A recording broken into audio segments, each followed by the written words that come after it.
जय श्री कृष्णा। आप सबका मेरे YouTube चैनल पर हार्दिक स्वागत है। आज मैं आपके लिए लेकर आई हूँ होलिका दहन की कहानी। प्राचीन समय की बात है जब धरती पर दैत्य हिरण्यकश्यप का अत्याचार बढ़ता जा रहा था। ऋषि मुनि, देवी देवता और सभी भक्त अपनी रक्षा के लिए ईश्वर से गुहार करते थे।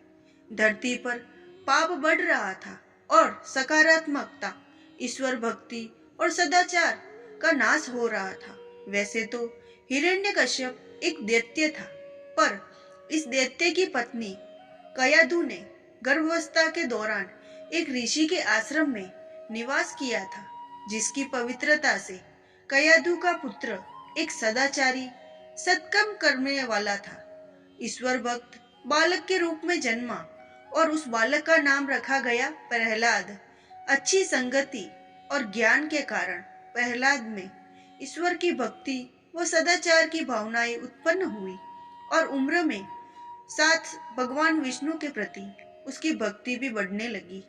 लेकिन ईश्वर के प्रति ऐसी निष्ठा व आस्था को देखकर प्रहलाद का पिता दैत्यराज हिरण्यकश्यप क्रोधित हो जाता था। उसने प्रहलाद को विष्णु भक्ति के मार्ग से हटाने के लिए अनेक प्रयास किए, पर वह हर बार विफल ही हुआ। कई प्रयासों में विफल होने के बाद हिरण्यकश्यप ने अपने ही पुत्र को मृत्यु दंड देने का निर्णय लिया। इसी उद्देश्य से उसने अपनी बहन को बुलाया, जिसका नाम था होलिका, और उसे आदेश दिया कि वह प्रहलाद को लेकर जलती हुई चिता पर बैठ जाए। ऐसा कहा जाता है कि होलिका को कभी भी आग से न जलने का वरदान मिला था और इसलिए उसने दैत्यराज का आदेश देकर यह स्वीकार किया। हिरण्यकश्यप की योजना यही थी कि जब होलिका प्रहलाद को लेकर जलती हुई चिता पर बैठ जाएगी तो प्रहलाद उस अग्नि में जलकर नष्ट हो जाएगा व साथ ही उसके साथ विष्णु भगवान की भक्ति ही खत्म हो जाएगी। पर सही कहा गया है कि जिस पर ईश्वर की कृपा है, जो भक्ति के मार्ग पर अग्रसर है, वह धर्म परायण है, उसका विनाश कोई भी नहीं कर सकता।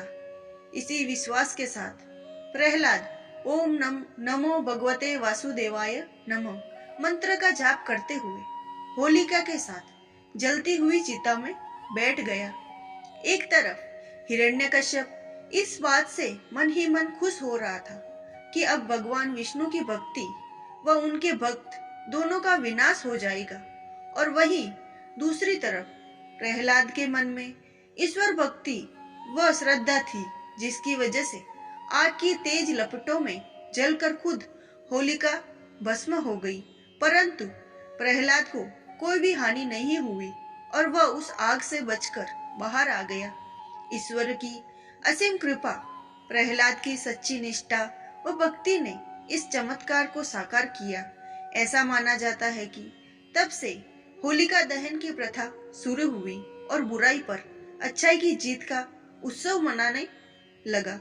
इस कहानी से हमें पता लगता है कि होली और होलिका दहन का महत्व क्या है और धुलेंडी यानी रंग खेलकर होली मनाने के एक दिन पहले होलिका दहन क्यों किया जाता है। नैतिक शिक्षा।